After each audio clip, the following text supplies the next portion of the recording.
Hi, everybody. So, welcome to the first lecture for English 244, Introduction to American Literature. I'm recording this a little bit before Christmas, and there's a huge storm outside, so if you hear any weird background noise, I apologize. It's just the world ending. So, anyway, let's get started. This lecture will introduce you to kind of the general content of the class in a more specific way than what you read and looked at last week. And then also, this lecture will introduce you to the first sort of um, module that the class will involve. So, anyway, here we go. So, first of all, we have a huge problem. Grace Harbor College only has room in its course offerings for one American literature course because we're a small college. And I don't know how I'm supposed to cram that much material into one quarter because that's literally hundreds of years of amazing writing. So it's just simply not possible. In designing this course, then, I had to make a decision. So go for breadth or go for depth. And I decided to go for depth. My reasoning for this came from what I was hoping students would get out of my class. So if this is the only American literature course you ever take, what are the essentials? What do you absolutely need to know about American literature?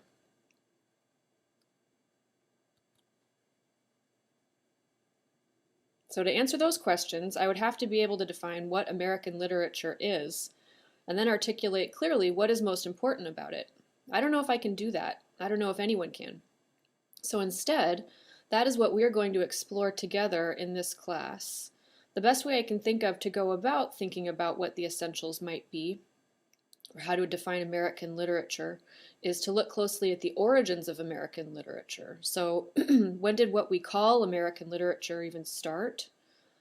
Did it start when we became the United States of America? Did it start before that, after? What makes it American anyway?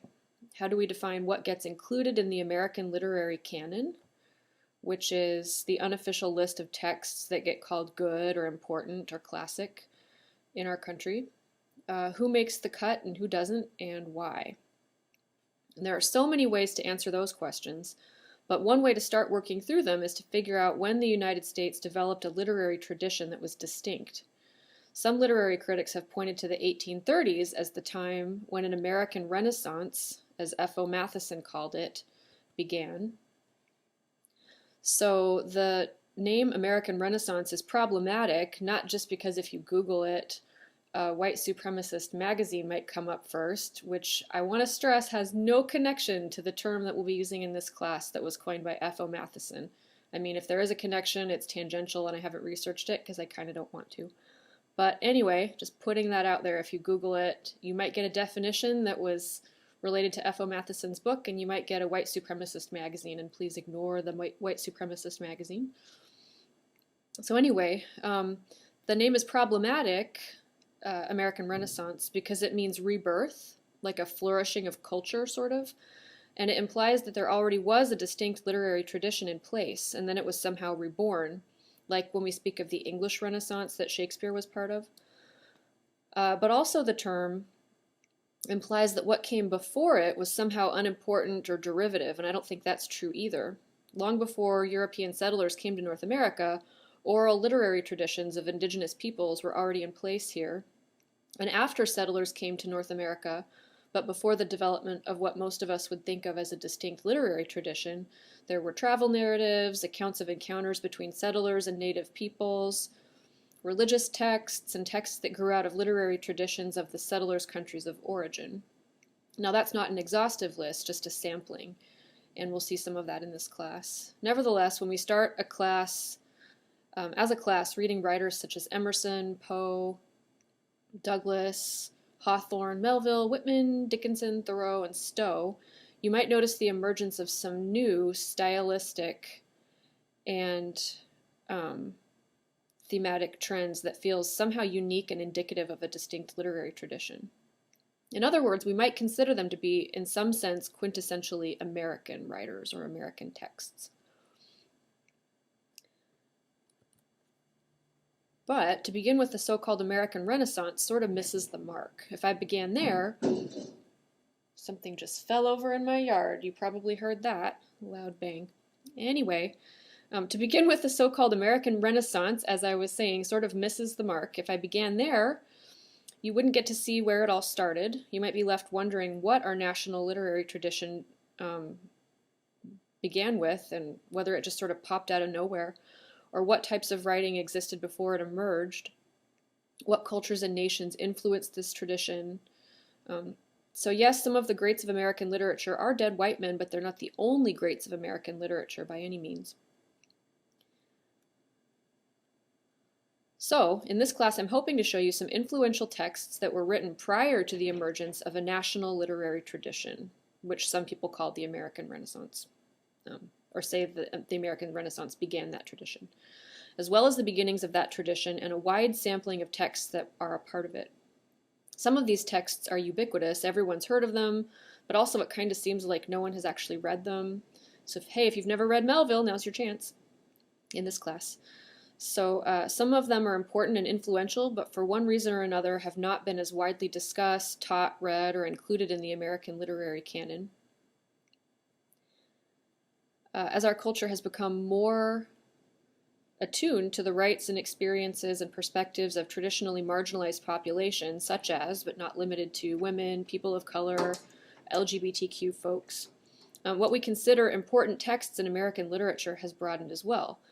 And you'll see this broadening reflected in the selections in our textbook. We've got a wide sampling of texts to look at, written by all kinds of different people, all American in their own ways, which surely overlap, but are by no means identical.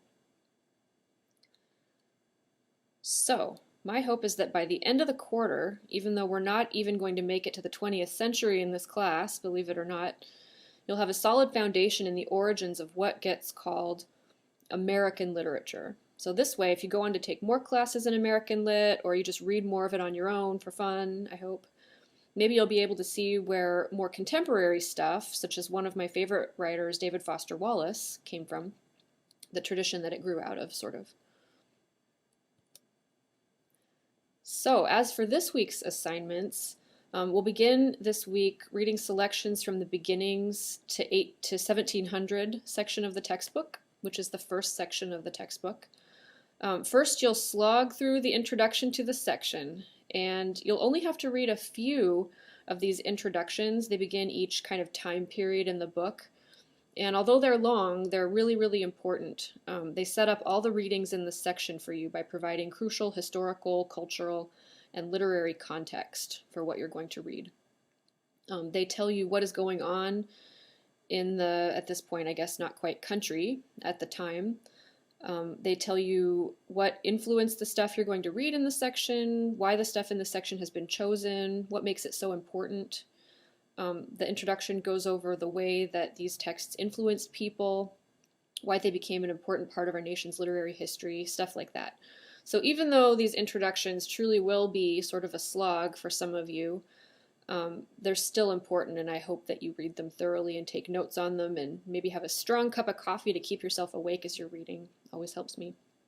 So after the introduction, you'll read some stuff by William Bradford, John Winthrop, Cotton Mather, and Anne Bradstreet. And one thing that you might notice is that most of it won't really seem like what we typically call literature. When we talk about literature, we usually mean fiction, poetry, and drama. At least that's what I mean when I talk about literature usually. By that narrow definition, Bradstreet is really the only one who makes the cut.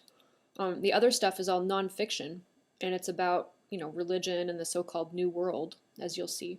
So why is it even in our book, and why am I asking you to read it? It lays the foundation for other stuff we'll read in the class. So it highlights the values, ideals, and perspectives of English settlers, the same values, ideals, and perspectives that shape what would later become our national literary tradition in some ways, both in the form of later writers being influenced by these texts, but also in the form of later writers reacting against them. So, this week, as you're reading, pay close attention to those values, ideals, and perspectives that you see in the texts that we will read together, and think about whether you see those values, ideals, and perspectives still today, and if so, in what form. So what about them do you think is valuable, and what about them do you think is not so valuable, or even like despicable or dangerous? You'll probably have all different answers to those questions. Excuse me. At least I hope you do.